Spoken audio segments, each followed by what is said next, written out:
오늘 우리에게 주시는 하나님의 말씀은 데살로니가 전서 1장 1절부터 4절까지 말씀입니다. 바울과 실로아노와 디모데는 하나님 아버지와 주 예수 그리스도 안에 있는 데살로니가인의 교회에 편지하노니 은혜와 평강이 너희에게 있을지어다. 우리가 너희 모두로 말미암아 항상 하나님께 감사하며 기도할 때에 너희를 기억하면 너희의 믿음의 역사와 사랑의 수고와 우리 주 예수 그리스도에 대한 소망의 인내를 우리 하나님 아버지 앞에 끊임없이 기억함이니. 4절 다 같이 합독합니다. 하나님의 사랑하심을 받은 형제들아, 너희를 택하심을 아노라. 아멘. 하나님의 말씀입니다. 오늘도 하나님의 말씀에 은혜 받으시고 또 새 힘을 얻으시고 한 주간 승리하시기를 주의 이름으로 축원합니다. 아멘. 오늘부터 데살로니가 전서 말씀을 가지고 은혜를 나누려고 합니다. 데살로니가서는 이 신약 성경에서 가장 먼저 기록된 성경이 데살로니가 전서입니다. 아니, 목사님 신약 성경 열면 마태복음이 나오는데 그게 제일 먼저 기록된 거 아니에요? 이제 그럴 수 있는데 연도로 보면 앞에 있는 복음서보다도 먼저 기록된 것이 데살로니가 전서입니다. 그렇기 때문에 가장 먼저 기록된 것에 아주 특별한 은혜가 또 있습니다. 그 자리가 또 굉장히 또 귀합니다. 특별히 데살로니가서는 사도 바울이 쓴 서신서 중에 하나입니다. 데살로니가라고 하는 지역은 마게도니아의 수도입니다. 수도이기 때문에 정치, 경제, 사회, 문화가 굉장히 발달했고요. 또한 이 당시에는 로마 숭배 사상이 강했고요. 그 지역에 올림푸스 산이 있습니다. 그 산이 있기 때문에 또 다신이교가 있습니다. 여러 가지 신들을 섬기는 그런 우상 숭배가 가득했던 곳이 바로 데살로니가입니다. 여기에서 사도 바울이 데살로니가 교회를 세우는 겁니다. 근데 사도 바울은 예수 그리스도가 주이시다, 주 my Lord, my Savior, 구세주이시다라고 하는 것을 선포하니까는, 그 복음을 전하니까는 그 사람들이 황제를 숭배하고 또 미신을 섬기고 우상을 숭배했던 그 사람들이 아주 벌떼같이 공격하는 겁니다. 그래서 바울이 피신을 해서 베레아 지역으로 갑니다.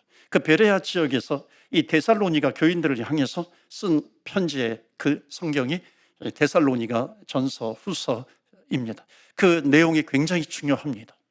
왜냐하면 이 당시에 이 이스라엘 그 데살로니가 지역에 그 황제 숭배가 있었을 뿐만 아니라 이 데살로니가에 있는 그 교인들이 무엇을 기다리고 있었냐면 핍박을 하도 받으니까는 핍박 가운데 예수님의 약속, 주님께서 다시 오신다고 하는 약속, 종말이 있을 것이다라고 하는 이 종말론, 이것이 팽배해져 있었습니다. 그래가지고 이것에 대해서 사도 바울이 제대로 잡아주는 겁니다. 신학적으로, 신앙적으로. 그리고 또 이 당시에는 그런 세상에 타락한 문화들이 막 들어오기 시작합니다. 그러니까 그것에 대해서도 신앙적으로 제대로 설명을 해주고 있는 성경이 바로 이 데살로니가 전서입니다. 여러분, 우리나라도 마찬가지고요. 그 기독교인들의 핍박이 있을 때 그때 막 급부상하는 것이 뭐냐면 종말론입니다. 한국에도 1940년 대동아 전쟁, 태평양 전쟁 때 이 기독교인들 가운데 이 종말론이 굉장히 급부상하게 됐어요. 그래서 극단적인 종말론에 빠지기도 합니다. 그래서 산속으로 막 들어가기도 했죠. 6.25 전쟁이 이어지니까 더 심화가 된 겁니다. 그러니까 이 데살로니가 교인들이 그 로마의 핍박, 마게도니아의 핍박이 너무나도 크니까는 그 종말론에 빠져 있는 겁니다. 그러니까는 종말론, 주님이 다시 오신다라고 하니까 게으름에 빠진 것이고요. 그 다음에 사치와 사치가 있었고 또 방종도 있었던 겁니다. 그것에 대해서 바로 잡아주는 성경이 바로 이 데살로니가서입니다. 자, 데살로니가를 기록을 할 때 이 사도 바울이 기록했다 그랬잖아요. 사도 바울이 기록한 이 서신서 맨 앞에는 항상 이렇게 인사를 합니다. 1장 1절을 좀 보여주시겠어요? 1장 1절 보시면은 노란 글씨만 읽을까요? 시작. 은혜와 평강이 너희에게 있을지어다. 사도 바울의 서신서 어느 것이든지 은혜와 평강이 너희에게 있을지어다, 이렇게 인사를 하면서 이 서신서의 문을 열게 됩니다. 그러니까 하나님의 은혜와 평강이잖아요. 하나님의 은혜가 회복된 사람은 하나님의 샬롬, 평강이 임하게 된다는 것입니다. 이 평강은 하늘에서 온 것이기 때문에 돈으로 되는 것이 아니고, 건강이 이 평강을 가져다 주는 것이 아니라, 어떤 명예가 가져다 주는 것이 아니라, 이 평강이라고 하는 것은 하나님과의 관계에서 오는 샬롬, 평강이라고 하는 겁니다. 여러분에게 은혜와 평강이 가득하기를 주의 이름으로 축복합니다. 아멘. 이 은혜와 평강입니다. 그 다음에 두 번째 2절 말씀은 그것만이 아니에요. 다 같이 읽어요. 시작. 우리가 너희 모두로 말미암아 기도할 때에 너희를 기억하면. 그러니까 이게 뭐냐면은 데살로니가 교인들을 생각할 때, 너희들을 기억할 때에 감사가 있어. 그리고 또 그 감사의 내용을 가지고 하나님 앞에 기도하는 겁니다. 여러분, 그 사람을 생각하면 그냥 여러분 짜증이 확 밀려옵니까? 아니면 그 사람을 생각하면 뭐 자다가도 벌떡 일어나고 그렇게 합니까? 옛날에 나에게 쏴붙였던 그런 표정들이 막 이렇게 크게 클로즈업 떼가지고 나에게 옵니까? 여러분, 성숙한 신앙인은 뭐냐면 그 사람을 생각할 때에, 그 사람을 기억할 때에 감사가 있고, 그리고 주님 앞에 기도하는 겁니다. 이게 성숙한 신앙인이라고 하는 겁니다. 여러분, 그 다음에 3절 말씀 보여주시면은 이 사도 바울이 데살로니가 교회, 이 공동체에게 가장 필요한 세 가지 아주 중요한 요소를 언급하고 있습니다. 한번 보실까요? 너희의 믿음의 역사와 사랑의 수고와 우리 주 예수 그리스도에 대한 소망의 인내를 우리 하나님 아버지 앞에서 끊임없이 기억함이니. 아멘. 믿음의 역사가 있대요. 사랑의 수고가 있다라는 겁니다. 그리고 소망의 인내가 있다 그래요. 오늘 이 말씀을 가지고 여러분과 함께 은혜를 나누기를 원합니다. 첫 번째, 다시 한번 3절 말씀 보여주시면 다 같이 읽어요. 시작. 너희의 믿음의 역사와. 됐어요. 여기까지만 읽겠습니다. 믿음의 역사, 그 노란 글씨로 강조가 되어 있습니다. 자, 우리 첫 번째 메시지예요. 다 같이 읽어요. 시작. 하나님의 공동체는 믿음의 역사가 있습니다. 하나님의 공동체는 믿음의 역사가 있는 공동체이다 하는 겁니다. 여기 하나님의 공동체라고 좀 이렇게 폭넓게 기록을 했지만은 이것을 실감나게 이해하려면 나로 적용을 하면 됩니다. 성도, 구원받은 주님의 백성에게는 믿음의 역사가 있다, 이렇게 이해하셔도 됩니다. 여기 역사라고 하는 것은요, 히스토리 이런 역사가 아니라 워크예요. 그러니까 믿음의 이 역사, 하나님의 일하심, 이런 워크가 되는 겁니다. 그러니까는 믿음의 역사는 행함이 있는 역사다라고 하는 것을 말씀하고 있습니다. 그러니까 믿음은 그 역사를 생산해낸다 하는 것이죠. 그러니까 your work produced by faith. 그러니까 믿음에 의해서 그 역사가 생산이 되어진다 하는 것을 말씀하고 있는 겁니다. 예수 그리스도, 믿음이라고 하는 것이 뭐예요? 예수 그리스도께서 하늘의 영광의 보좌를 버리시고 이 땅에 내려오셔서 나를 위해서 나의 죄를 짊어지시고 십자가에 죽으신 예수 그리스도, 그냥 죽으신 것으로 끝나는 것이 아니라 사망의 권세를 이기시고 부활하신 예수 그리스도, 부활하셨기 때문에 그 주님을 믿는 순간에 구원의 역사가 나에게 오는 겁니다. 내가 구원받는 주의 백성이 되는 것이죠. 이 믿음을 이야기하고 있는 겁니다. 그 주님께서 나를 위해서 십자가에 죽으셨어. 하나님과의 관계 속에서 이 믿음이 나오는 것이죠.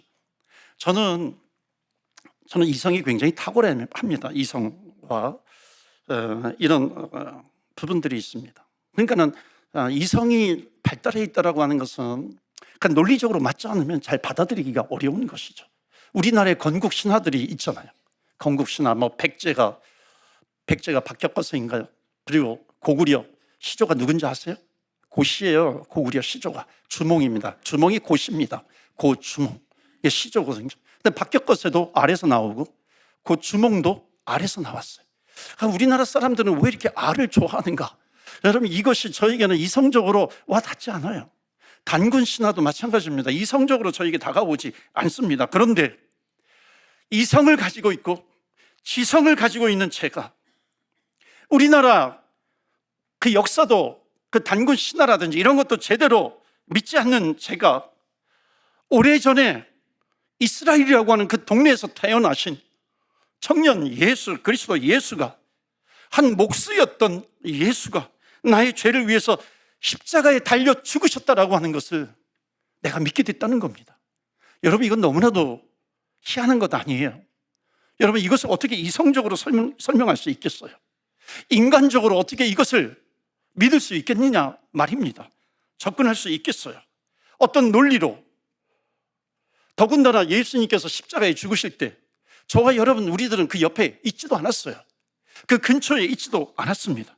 그런데 저는 그 예수님을 향해서 고백할 때 예수님은 나의 구세주이시고 나의 주님이시고, 그리고 거기에서 더 나아가서 그 예수님을 십자가에 못 박아 죽인 사람이 바로 나라고 하는 것, 저라고 하는 것을 고백하고 있는 겁니다. 그것을 의심 없이 받아들이고 있는 것이죠. 여러분, 이것이 어떻게 내 이성을, 내 지성을 발동시켜가지고 여러분 이것을 그렇게 믿고 고백할 수 있겠습니까? 여러분, 이것은 하나님께서 주신 은혜의 선물인 줄로 믿습니다. 아멘. 이것 선물이라고 하는 것이죠. 선물은 그냥 주시는 겁니다. 내 공로가 아니죠. 그렇기 때문에 하나님께서 주신 이 선물을 받은 사람은 반드시 그 입으로 고백하는 것이 뭐냐면 예수님은 나의 주님이십니다 라고 하는 것을 고백하잖아요. 그런데 그 고백에서 멈추지 않아요. 그 내 마음으로 믿고 입으로 시인하면서 예수님은 나의 구세주입니다 라고 고백하는 사람은 그것을 넘어서서 그 사람의 삶 속에서도 예수님은 나의 구주이시다라고 하는 것을 고백하게 된다는 것입니다. 고백할 수밖에 없다라고 하는 것이죠. 그렇기 때문에 예수 그리스도를 나의 주라고 믿는 그 믿음의 고백이 있는 사람은 그 존재가 달라지는 거예요. 그 존재 자체가 뒤바뀌어 버리는 것이고, 그 사람의 인생 가운데 무엇이 중요한가, 우선순위, 프라이어리티, 우선순위가 달라지는 것이고, 내가 그동안 예수님을 만나기 전에 가치가 있다고 생각했던 그런 부분들, 이것이 예수님을 만나고 나니까 그 가치관이 완전히 업사이드 다운, 뒤바뀌어 버리는 겁니다. 무엇이 가치가 있는가라고 하는 것을 제대로 깨닫는 것이죠. 여러분, 이것을 어떻게 예수님을 만나지 않는 사람들에게 어떻게 이것을 설명할 수 있겠습니까? 설명이 안 되잖아요. 그렇기 때문에 하나님의 역사죠. 성령님의 역사입니다. 여러분, 우리가 그 믿음을 가지고 때로는 공동체에서 맨날 뭐 이렇게 싸우기도 하고 갈등을 이루기도 하고 일으키기도 하고 다투기도 하잖아요. 그러다 보면 뭐 오늘이 어제 같고 또 내일이 또 오늘 같고 그런 날을 살아가는 것 같지만, 그러나 잘 보시면 10년 전에 나와 20년 전에 나, 반드시 그 사람은 변화가 되어 있다는 겁니다. 그 믿음이 있다면 그 사람은 변화될 수밖에 없는 것이죠. 그러니까 다른 사람이 된다는 거예요. 내가 주님 은혜 안에 있다고 한다면. 그러니까 믿음이라고 하는 것은 뭐냐면 믿음은 자라나게 됩니다. 믿음은 행동으로 반드시 변화가 되는 것이죠.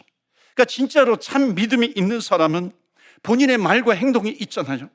그것뿐만 아니라 그 사람의 삶이 변화가 되는 것이고, 그 사람의 믿음으로 말미암아 그 사람의 삶이 변화가 되면 그 사람의 운명조차도 완전히 뒤바뀌어 버린다는 것입니다. 이것이 성경이 우리에게 주고 있는 약속입니다. 그래서 이것을 뭐라고 얘기해요? 믿음의 역사다, 이렇게 얘기합니다. 그 믿음의 역사가 오늘 성경에 보면은 Your work produced by faith. 그러니까 produced, 그 역사가 믿음에 의해서 생산이 된다 하는 것을 말씀하고 있습니다. 야고보서도 행함이 없는 믿음은 믿음이 아니다, 이렇게 이야기를 하기도 합니다. 죽은 믿음이라고 얘기하죠. 여러분, 이것을 좀 더 쉽게 제가 설명을 좀 해볼게요. 어떤 사람이, 사람이 생명이 있어요. 생명이 있는데 호흡이 없어요. 여러분, 이게 믿어지십니까? 생명은 있는데 호흡이 없어요. 이건 말이 안 되는 것이었잖아요. 그 사람이 호흡은 있는데 생명이 없어요. 이건 생명과 호흡이라고 하는 것은 같이 가는 겁니다.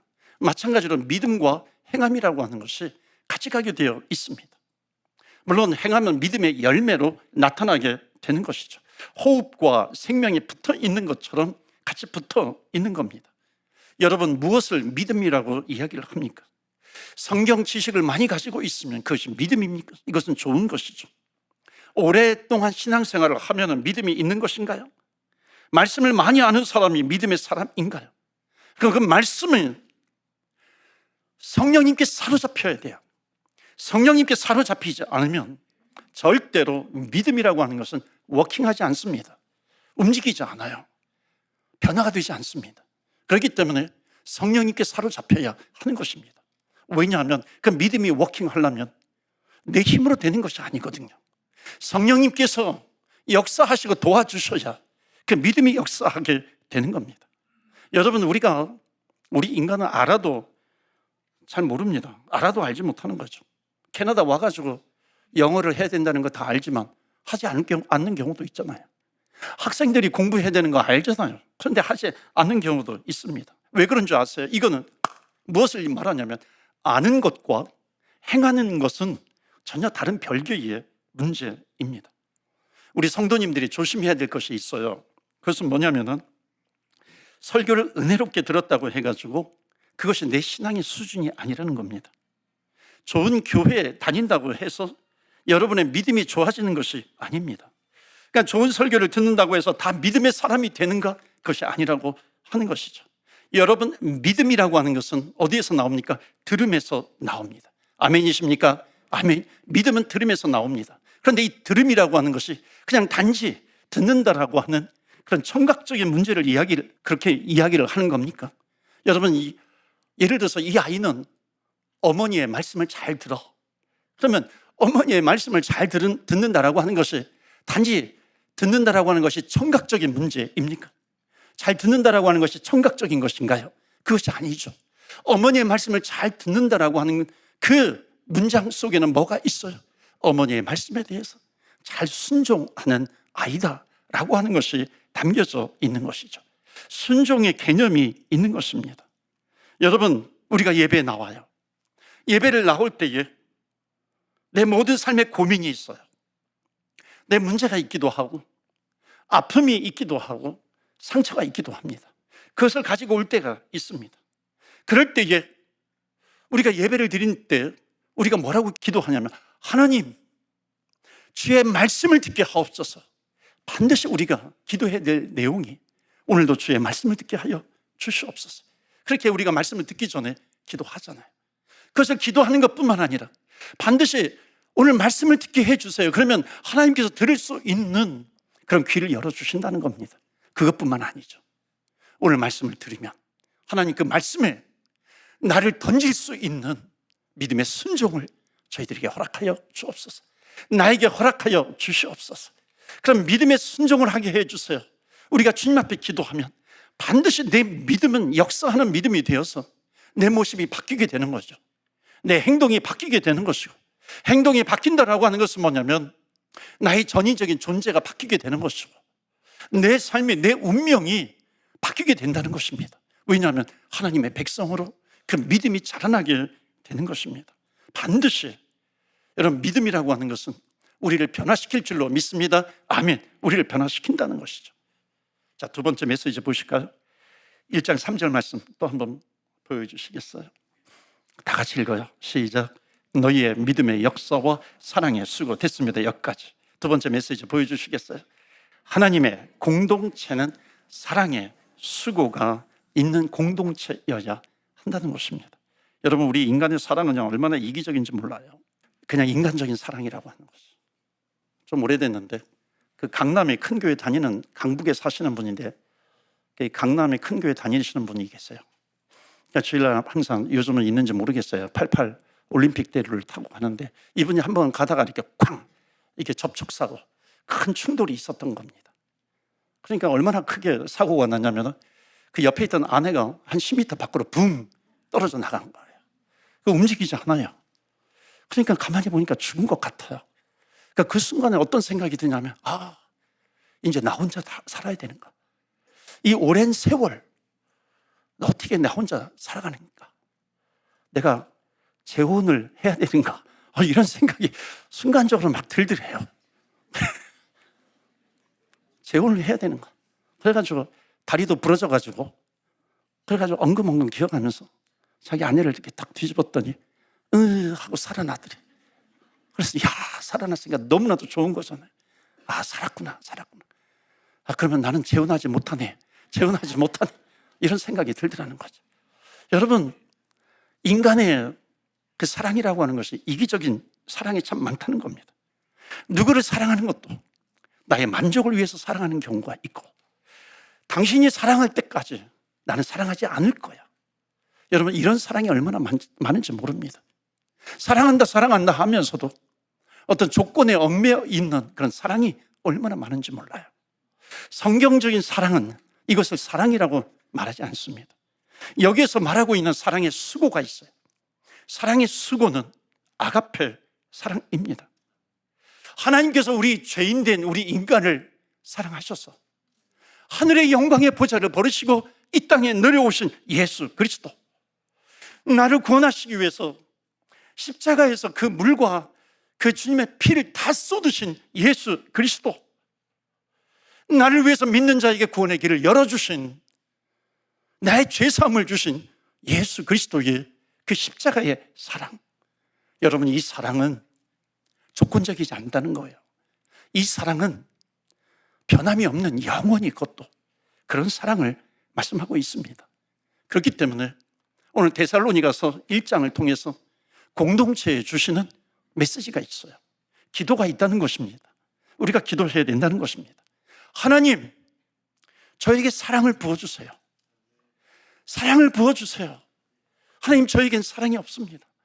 사랑할 수 있는 그 사랑의 능력, 그 주님의 십자가의 사랑, 그것을 저에게 부어 주시옵소서. 여러분, 이렇게 하나님 앞에 아뢰게 되면 반드시 하나님께서 보혜사 성령을 내 안에 보내주신다는 겁니다. 성령을 내 안에 보내주셔서 내 힘과 능력으로는, 내 이성과 지식으로는, 지성으로는 사랑할 수 없지만은 성령님께서 역사하여 주셔서 나에게 넓은 마음을 주시고 사랑할 수 있는 더 큰 마음을 우리에게 허락해 주시는 것이고, 우리에게 더 큰 넓은 마음, 인내할 수 있는 마음, 그 마음을 하나님께서 우리에게, 성령님께서 우리에게 주신다는 겁니다. 이게 진실한 사랑이에요. 주님께서 원하시는 것은 진실한 사랑입니다. 여러분, 우리가 어머니 그러면요, 어머니 그러면 이게 단어가 얼마나 감동적으로 저에게, 우리에게 밀려옵니까? 왜냐하면 어렸을 때부터 나 기저귀를 갈아주시고 나를 사랑해 주신 그 어머니. 그런데 여러분, 시어머니 이렇게 외치면 여러분, 그 시어머니 그 단어가 어머니의 사랑하고 똑같은가요? 그런 분들은 바로 천국에 가셔도 되는 거죠. 왜 틀려요? 우리는 알잖아요. 어렸을 때부터 나를 사랑해 주신 그 사랑의 어머니의 사랑과 비교가 되는 것이죠. 그럼에도 불구하고 우리는 사랑하지 않습니까? 나는 사랑받지 못했어요. 나는 사랑받지 못하면서 자랐어요. 여러분, 이런 분들이 계시다면요, 내가 어머니로서, 부모로서 자녀를 낳아보면 압니다. 자녀를 낳아보면 우리 부모님이, 어머니가 나를 얼마나 사랑하셨는지 깨닫게 되는 거잖아요. 여러분, 이 땅에서 살아가는 사람들 가운데 사랑받지 않는 사람은 단 한 사람도 없다는 겁니다. 그렇기 때문에 때로는 나는 사랑받지 못했어, 나는 사랑받지 못했어, 내 인생은 뭐 상처뿐인 인생이야. 여러분, 이럴 거 없어요. 이렇게 교만할 거 없다는 것입니다. 나는 사랑받지 않았네. 그러지만은요, 우리 인간은 사랑받지 않고서는 살아갈 수 있는 방법이 없다는 것입니다. 하나님께서 다 우리 인간은 태어나게 하실 때에 누군가 사랑을 받고 자라날 수 있는 그런 존재로 하나님께서 우리를 창조하셨다는 겁니다. 여러분, 생각해 보세요.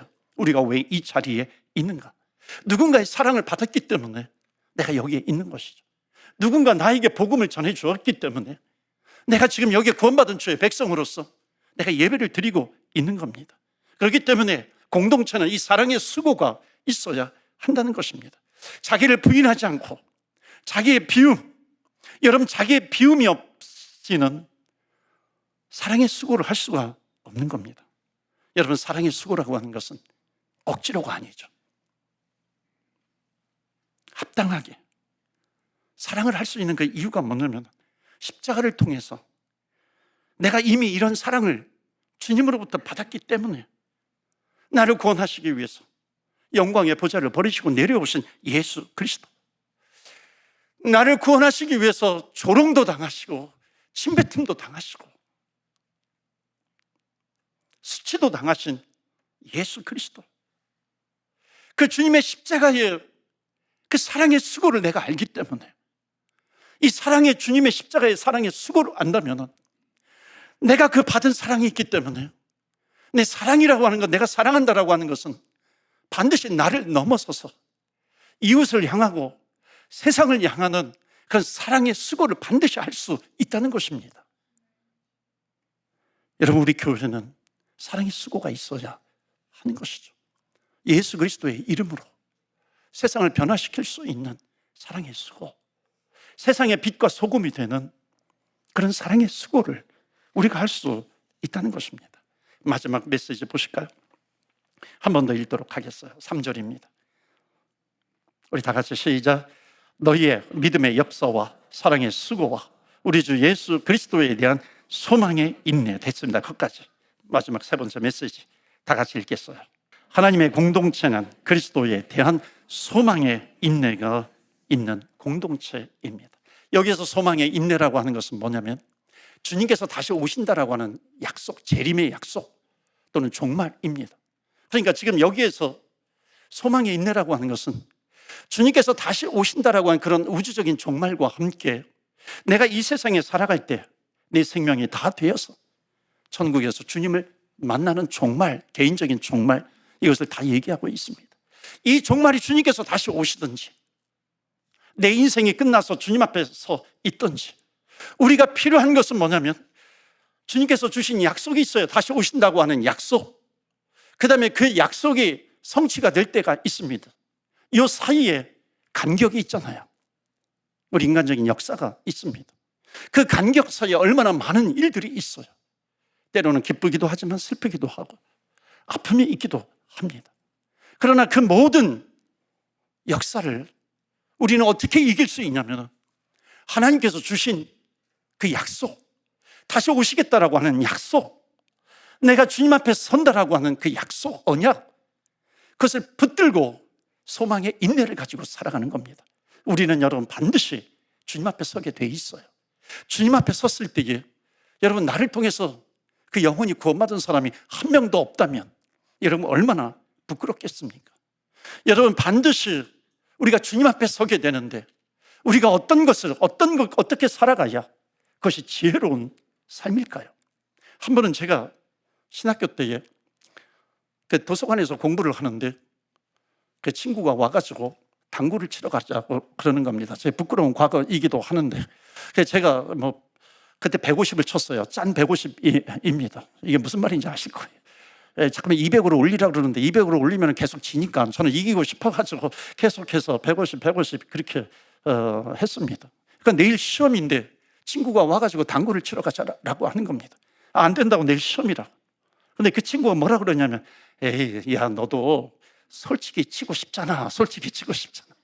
이 말에 그냥 내 마음이 와르르 무너져가지고 그래가지고 치러 갔는데 한 게임만 치고 오자 그러는데 웬걸요, 한 2-3시간을 계속해서 치다가 이제 도서관으로 왔는데 막 짜증이 막 밀려오는 겁니다. 여러분 어느 것이 지혜로운 거예요? 여러분 솔직한 것이 지혜로운 거예요? 이것은 솔직한 게 아니죠. 지혜로운 것이 아니죠. 이거는 철이 없는 것이죠. 이거는 어찌 보면 미련한 것이죠. 여러분 지혜로운 것이 뭐예요? 내일 시험이면 시험을 준비해야 하는 것이죠. 시험 공부를 해야 하는 것이죠. 여러분 예수님은 반드시 오세요. 주님은 반드시 오신다고 약속했고 우리도 주님 앞에 서는 날이 오게 됩니다. 이것은 반드시 이루어집니다. 그 사이에 어떻게 사는 것이 지혜로운 삶인가 하는 겁니다. 주님께 소망을 두는 것이죠.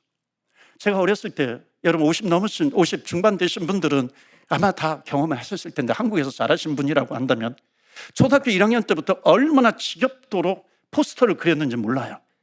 꺼진 불도 다시 보자, 때려잡자 공산당, 이런 것이 매 학년마다 이렇게 지겹도록 그 포스터를 그리는 겁니다. 매 학년.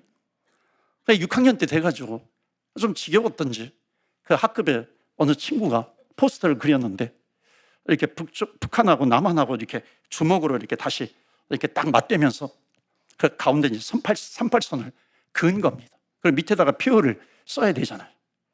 6.25는 무승부다. 다시 한번 붙어보자. 이렇게 쓴 거. 이게 선생님한테 걸려가지고 얼마나 혼이 났는지 모르겠어요. 다시 전쟁하자. 무승부다. 이러니까 굉장히 혼이 난 거죠. 그러니까 이 친구가 하는 말이 지겹다는 거예요. 지친다는 거예요. 이런 걸 또 해야 되니까 무슨 뭐 소재도 생각이 나지 않고. 여러분, 우리 인생이 그럴 수 있지 않습니까? 우리가 인생 살아가다 보면 지칠 수가 있어요. 지겨울 수가 있어요. 주의 일이라고 내가 맡았는데 지겨울다고 생각할 때가 있어요. 내가 이것을 언제까지 해야 되나? 그러나 여러분 기억하세요. 주님은 반드시 오시고 우리는 주님 앞에 서게 됩니다. 그렇기 때문에 우리는 끝까지 어떤 환경 가운데 있다 할지라도, 어떤 어려움이 있고 힘듦이 있다 할지라도 가장 지혜로운 삶은 주님께 소망을 두면서 인내하면서 살아가는 겁니다. 믿음의 역사와 사랑의 수고와 소망의 인내 붙드시고 승리하시는 저와 여러분 되시기를 주의 이름으로 축원합니다. 아멘. 여러분, 주님께서 우리의 산 소망이 되시는 줄로 믿습니다. 주님께 소망을 두며 살아갈 때에 하나님 믿음의 역사를 주시옵소서. 사랑의 수고가 있게 하여 주시옵소서. 끝까지 소망에 인내하면서 어려움이 있고 힘듦이 있고 지칠 때가 있지만 주님께 소망을 두고 살아가는 저희들 되게 하여 주옵소서. 다 같이 주의 이름에 능력이 있습니다. 주여, 주의 이름 부르며 기도하며 나아갑니다. 주여.